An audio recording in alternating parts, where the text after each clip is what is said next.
स्वागत है आपका क्यूकी में यानी क्यूरियस किड्स। क्यूरियस किड्स में आज के एपिसोड में हम बहुत ही अमेजिंग पर्सनालिटी के बारे में आज डिस्कशन करने वाले हैं, समझने वाले हैं और उनका नाम है आइजैक न्यूटन। क्या आप रेडी हैं आइजैक न्यूटन के सफर में चलने के लिए? यस। बहुत मजा आने वाला है। हम अमेजिंग किस्से सुनेंगे, हम अमेजिंग कहानियां सुनेंगे। आपने कोई कहानी सुनी है आइजैक न्यूटन के बारे में? हमें तो वही पता है कि आइजैक न्यूटन के सिर पे एक एप्पल गिरा था। ओह यस, वो तो एक बहुत ही फेमस स्टोरी है। बट आइजैक न्यूटन की लाइफ में वो सेब जो गिरा था उसके अलावा बहुत अमेजिंग स्टोरीज हैं जो मैं बहुत उतावला हो रहा हूं आपके साथ शेयर करने के लिए। So let's get started. Before that हम आपको सब्सक्राइब करने के लिए जरा भी नहीं कहेंगे। आपको पसंद आए तो ही सब्सक्राइब करिए, नहीं तो अनसब्सक्राइब भी कर सकते हैं, ठीक है? क्योंकि हम यहाँ पे बहुत सारा फन करने वाले हैं आइजैक न्यूटन के बारे में। Amazing story number 1।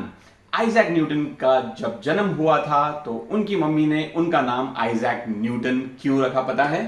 क्यों? जब आइजैक न्यूटन का जन्म हुआ उसके पहले ही उनके फादर की डेथ हो चुकी थी। उनकी मम्मी ने उनका नाम उनके डैडी की याद में आइजैक न्यूटन रखा। Is that interesting?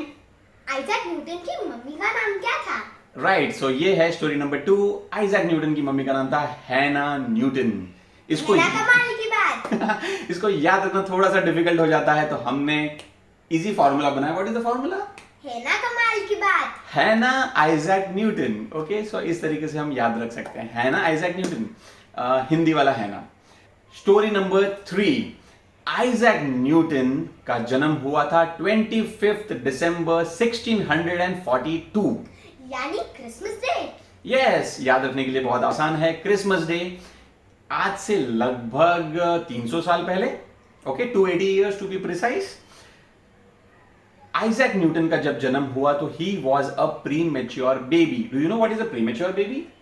जिनका 9 मंथ्स के पहले बर्थ हो जाता है। यस, जिनका जन्म 9 मंथ्स के पहले हो जाता है वो प्रीमेच्योर बेबी होते हैं। Isaac Newton was very weak. वो इतने कमजोर थे कि सभी लोगों ने उम्मीद छोड़ दी थी कि वो जिंदा बचेंगे, सिवाय एक। वो कौन थे? उनकी मम्मी हैना न्यूटन। यस, उनके अलावा किसी को विश्वास नहीं था कि आइजैक न्यूटन बचेंगे, बट उन्होंने हिम्मत रखी। वो इतने वीक थे कि कुछ हफ्तों तक उनका जो सर था वो एक कॉलर से बंधा हुआ था। बहुत ही नाजुक मोमेंट से आइजैक न्यूटन बाहर आए एंड अर्ली चाइल्डहुड स्टार्ट किया। Story number 4। आइजैक न्यूटन अपने बाकी फ्रेंड्स के मुकाबले कमजोर थे बड़े होने के बावजूद भी। एक बार जब वो स्कूल जा रहे थे तब एक इंटरेस्टिंग किस्सा हुआ, क्या तुम बताना चाहोगे? जब वो स्कूल जा रहे थे रास्ते में एक लड़के ने उनको चिढ़ाया। आइजैक न्यूटन को आया गुस्सा और उन्होंने मारा उस लड़के के पेट में मुक्का। वाओ, गुस्सा मुक्का, दिस राइम्स। ऐसा एक केस हुआ और उस केस के बाद आइजैक न्यूटन कंप्लीटली बदल गए। उनको इतना गुस्सा आया और उनको बदला लेना था, बट वो इतने से खुश नहीं हुए। उन्होंने बदला कैसे लिया पता है? उससे आइजैक न्यूटन पढ़ाई में बहुत कमजोर थे। उन्होंने बोला मैं पढ़ाई में बहुत अच्छा बनूंगा। वो अच्छा बने और वैसे उन्होंने उसका बदला लिया। करेक्ट। तो ये एक बदला लेने का नया तरीका हमने सीखा। बदला किसी से लेना है तो अच्छे बन के हम बदला ले सकते हैं, मार के नहीं। Story number 5। स्कूल जब आइजैक न्यूटन गए तो पता है उनकी एज क्या थी? क्या? He was 12 years old। 12? क्योंकि उनकी मॉम चाहती थी कि वो स्कूल ना जाएं और खेती और बकरियों को चलाया जाए। यस, ऐसा उनकी मॉम चाहती थी। इसके लिए उनका स्कूल में एडमिशन भी बहुत लेट हुआ। At the age of 12 he went to school. ये बहुत ही इंटरेस्टिंग है। इतने लेट स्कूलिंग करने के बाद भी वो लाइफ में कहां चले गए हमने देखा है। Story number 6। स्कूल ग्रॉथम में बहुत दूर हुआ करता था अपने घर से, तो उन्होंने सोचा कि क्यों ना मैं स्कूल के पास में रहूं। तो वो एक केमिस्ट शॉप में, यानी medical shop. Oh yes, we can say it is medical shop, वहां पे वो रहने लगे। वहां पे जब वो रह रहे थे उन्होंने बहुत सारे एक्सपेरिमेंट्स किए, हैंड से बहुत सारे मॉडल्स बनाए। जैसे कि उन्होंने एक सन डायल बनाया जो प्रिसाइज टाइम दिखाता था। उन्होंने एक बार तो विंड मिल का पूरा मॉडल ही बना डाला एंड सबसे इंटरेस्टिंग बात, एक बार एक बॉक्स उनके पास वेस्ट पड़ा था लगभग 4 फुट का, उससे उन्होंने वाटर क्लॉक बनाया, यानी वाटर डायल। कह सकते हैं वाटर क्लॉक। और वो इतना एक्यूरेट होता था कि वहां का जो केमिस्ट का ओनर था वो अपनी घड़ी सेट करने के लिए वहां पे आता था। यानी कि जब भी उसको घड़ी सेट करनी थी, he was relying on Newton's clock and not on his hand clock, क्योंकि उस टाइम पे घड़ी में सेल नहीं होते थे, तो उसको घड़ी घड़ी मैच करना पड़ता था, घड़ी को घड़ी घड़ी सेट करना पड़ता था। इसके लिए उन्होंने वाटर क्लॉक से सेट करते। ये सब के बावजूद भी आइजैक न्यूटन हमेशा पढ़ाई में पीछे ही रहते थे। सो हमने देखा किस तरीके से उनका पढ़ाई में इंटरेस्ट बढ़ा आफ्टर दैट मुक्का वाला incident. So that really help, और उनकी लाइफ चेंज हो गई उस मुक्के वाले इंसिडेंट से। Story number 7। स्टोरी ऐसी है कि आइजैक न्यूटन की मॉम कभी भी नहीं चाहती थी कि वो स्कूल में पढ़ाई करें, क्योंकि वो चाहती थी कि वो भेड़ बकरियों को चराने जाए और खेतों में काम करे। करेक्ट, ऐसी उनकी मॉम चाहती थी। बट हेनरी स्टोक्स, उनके जो प्रोफेसर थे स्कूल में, उन्होंने देख लिया कि ये तो बहुत ही कमाल का बच्चा है, ये तो स्मार्ट बच्चा है। उसी टाइम पे उनकी मॉम ने स्कूल से निकाल दिया आइजैक न्यूटन को। मगर क्यों? क्योंकि वो चाहते थी कि उनका जो लड़का है वो भेड़ बकरियां चराए और खेती में काम करे। करेक्ट। बट हेनरी स्टोक्स ने ऐसा होने नहीं दिया। एक दिन हेनरी स्टोक्स उनकी मॉम के पास आया और उनको कहा कि उनकी स्कूल की फीस हम माफ कर देते हैं, बट फिर भी उनकी मॉम नहीं मानी। आइजैक न्यूटन को भेज दिया था भेड़ बकरियों को चराने के लिए। तो आइजैक न्यूटन ने क्या किया? शायद भेड़ बकरियों को ऐसे छोड़ दिया होगा। यस, उनको छोड़ दिया खेतों में, बहुत सारी फसल बर्बाद कर दी। फिर उनकी मॉम हैना न्यूटन सभी को जाके सॉरी सॉरी और पैसे भी देने लगी। उन्होंने फिर रियलाइज किया कि इससे तो अच्छा यही होगा कि इसे स्कूल भेज दें। सो आइजैक न्यूटन फिर से स्कूल जाने लगे। Story number 8। स्टोरी बहुत कमाल की है कि हेनरी स्टोक्स ने आइजैक न्यूटन को स्कूल तो बुला लिया, बट अभी कुछ टाइम के बाद स्कूल से अलविदा भी कहना पड़ा, क्योंकि अब कॉलेज जो स्टार्ट होने वाली थी। जब आखिरी दिन था स्कूल का, हेनरी स्टोक बहुत ही सैड हो गए और दूसरे लोग भी उनके साथ में बहुत सैड हो गए, क्योंकि आज स्कूल का आखिरी दिन था और स्कूल का सबसे स्मार्ट बच्चा अलविदा कह रहा था, फेयरवेल दे रहा था।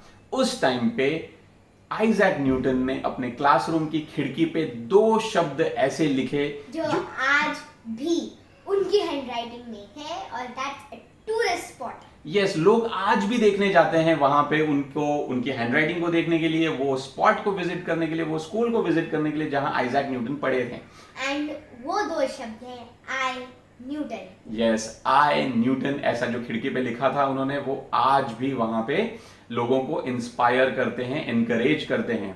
उस दिन प्रोफेसर ने कहा था, आई वॉन्ट कि आप सभी बच्चे आइजैक न्यूटन की तरह बने। ऐसा एग्जाम्पल हेनरी स्टोक्स ने दिया था। Story number 9। ट्रिनिटी कॉलेज में आइजैक न्यूटन का एडमिशन हो चुका था, बट उनकी मॉम नहीं चाहती थी कि वो आगे पढ़ाई करे, क्योंकि उनकी मॉम चाहती थी कि वो भेड़ बकरियां चराए और खेती बाड़ी करे। यस, ये उनकी मॉम की जिद थी और इसलिए उनकी मॉम ने अब कॉलेज की फीस देने से मना कर दिया। And she had a lot of money, वो बहुत अमीर थी। यस, इसके बावजूद भी उन्होंने कॉलेज की फीस देने से मना कर दिया। आइजैक न्यूटन के पास एक चॉइस फिर भी था, क्या? कि वो कॉलेज छोड़ दें, बट उन्होंने ऐसा किया नहीं, क्योंकि वो बहुत जिद्दी थे। यस, उन्होंने एक रास्ता निकाल लिया कि कॉलेज जाने के लिए अगर मुझे कुछ काम भी करना पड़े तो मैं वो भी करूंगा। आइजैक न्यूटन से हमें यह सीखना चाहिए कि अगर कोई अच्छा काम हम कर रहे हैं तो उसमें जिद भी होनी चाहिए। कितने भी रुकावटें आएंगी, बट हम उसमें से हटेंगे नहीं। आइजैक न्यूटन ने फिर पता है क्या किया? आइजैक न्यूटन जिस कॉलेज में पढ़ाई कर रहे थे, ट्रिनिटी, वहां पे ही वो सर्विस देने लगे। ऐसी सर्विस जैसे कि टीचर्स को सर्व करना, दूसरे स्टूडेंट्स को सर्व करना, कोई स्टूडेंट्स को उठाना, चर्च के लिए उठाना, चर्च सर्विस के लिए रिमाइंडर देना, ऐसे सारी सर्विसेज वो देने लगे और पैसे से वो अपनी पढ़ाई पूरी करने लगे। एंड कुछ बच्चे तो उनसे जूनियर भी थे। ओ यस, जूनियर बच्चे भी थे, तो उनको ऐसे अच्छा नहीं लगता था, but he still did it because उनका जो गोल था वो हायर गोल था। उनका जो गोल था वो खुद को एजुकेट करने। Story number 10। स्टोरी नंबर 10 बहुत इंटरेस्टिंग है। ट्रिनिटी कॉलेज में जब वो पढ़ाई कर रहे थे तो वो किस चीज की पढ़ाई कर रहे थे? उन्होंने अप्लाई किया था बैचलर ऑफ आर्ट्स BA के लिए। लेकिन वो तो साइंटिस्ट थे, वो आर्ट्स में क्या करेंगे? यस, बट उन्होंने आर्ट्स में एडमिशन लिया, यानी वो एरिस्टोटल, फिलोसॉफी, प्लूटो, इन सब के बारे में स्टडी कर रहे थे। अच्छा, प्लूटो ये प्लैनेट्स वाला प्लूटो नहीं है, okay. So Pluto is a Greek philosopher, हम उसके बारे में कभी और बात करेंगे। उनके बारे में वो स्टडी कर रहे थे। उनकी एक बुक थी ब्राउन कलर की, उसमें बहुत इंटरेस्टिंग बात लिखी थी उन्होंने लिखा था एरिस्टोटल मेरा दोस्त है। क्या लिखा था? एरिस्टोटल मेरा दोस्त है, प्लूटो मेरा दोस्त है, प्लूटो मेरा दोस्त है, बट सत्य मेरा सबसे बड़ा दोस्त है। पर सत्य मेरा सबसे बड़ा दोस्त है। हमने इसको रिपीट किया इसलिए क्योंकि आप इसका इंपॉर्टेंस समझ सकें। Story number 11। एरिस्टोटल के बारे में पढ़ने के बाद कॉपरनिकस और गैलीलियो के बारे में भी काफी पढ़ाई की न्यूटन ने। गैलीलियो वो हैं जिन्होंने बहुत सारी खोजें की अपने मोशन के बारे में, प्लैनेट ऑफ बॉडीज के बारे में। कॉपरनिकस वो हैं जिन्होंने ये फाइंड आउट किया कि earth is not at the center of the universe. कुछ लोग 2000 साल के लिए मानते थे कि earth is in the middle and sun revolves around. Yes, so 2000 साल तक लोग बिलीव करते थे कि earth is at the center and sun is revolving around it. ऐसी मान्यता को ध्वस्त कर दिया कॉपरनिकस ने। कॉपरनिकस ने प्रूव किया कि नहीं, sun is at the middle and earth is revolving around it. Perfect. So ये बहुत इंपॉर्टेंट खोज थी। न्यूटन बहुत इंप्रेस हुए और उनका धीरे धीरे ध्यान फ्रॉम एरिस्टोटल टू साइंस की ओर बढ़ने लगा। Story number 12। सो न्यूटन ने फिजिक्स में और साइंस में इतना जोरदार प्रभाव डाला कि हम जो भी आज एंजॉय कर रहे हैं उसमें काफी सारा योगदान न्यूटन का है। So we should say thank you to this awesome personality जिन्होंने कभी जिद नहीं छोड़ी पढ़ाई करने के लिए। और सोचो, अगर उनकी मम्मी का वो कहना मान जाते तो आज वो क्या कर रहे होते? भेड़ बकरी चरा रहे होते। सो आज हमारे पास इतनी सुख सुविधाएं नहीं होती। We learn a lot of physics from them और उसके ऊपर बहुत सारे नए नए साइंटिस्ट ने बहुत कुछ डेवलप किया। So big thank you to Newton.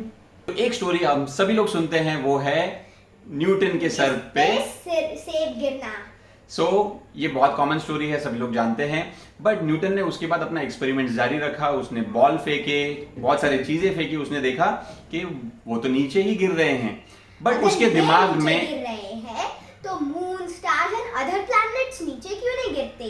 Correct, ऐसा सवाल न्यूटन के दिमाग में आता रहा। सो न्यूटन ने सेंट्रीफ्यूगल फोर्स यानी लॉ ऑफ ग्रेविटी का एक पार्ट है वो भी डिस्कवर किया। उसने डिस्कवर किया कि जिस तरीके से कुछ ऑब्जेक्ट्स अर्थ खींच रहा है वैसे ही कुछ ऑब्जेक्ट्स को अपने डिस्टेंस पे रखता है। जैसे earth and moon perfect distance पे हैं। हजारों, लाखों, करोड़ों सालों से उनके बीच का डिस्टेंस डिस्टर्ब नहीं हुआ and this is because of the centrifugal force. और उन्होंने ये भी एक्सपेरिमेंट किया कि बहुत देर से सन के पास देखते हैं तो क्या होता है। ओ यस, ऐसे एक एक्सपेरिमेंट में उन्होंने कंटिन्यूअसली सन को देखते रहे जिसकी वजह से वो अंधे हो गए। यस, न्यूटन अंधे हो गए। फिर उन्होंने बहुत हफ्तों तक खुद को एक कमरे में बंद रखा, अंधेरे कमरे में बंद रखा और उनकी आंख की रोशनी वापस आ गई। यस, ऐसा करने से उनकी आंखों की रोशनी वापस आ गई। सो न्यूटन कंटिन्यूस एक्सपेरिमेंट्स करते रहते थे। तो ये था हमारी ओर से big thank you to Newton. आपको न्यूटन के बारे में कौन सी चीज अच्छी लगी इस वीडियो के कमेंट्स में जरूर बताइए। अगर आपको हमारा ये वीडियो पसंद आया हो तो प्यार की थपकी जरूर लगाइए। लाइक, शेयर एंड सब्सक्राइब करके बाय। वो एक why are we not using the mic? सामने रखा है, लेके आया लेकिन यूज 1 2 3 स्टार्ट। Story number 5। ऐसे थोड़ी बोलेंगे। करेक्ट। 2000 साल तक लोग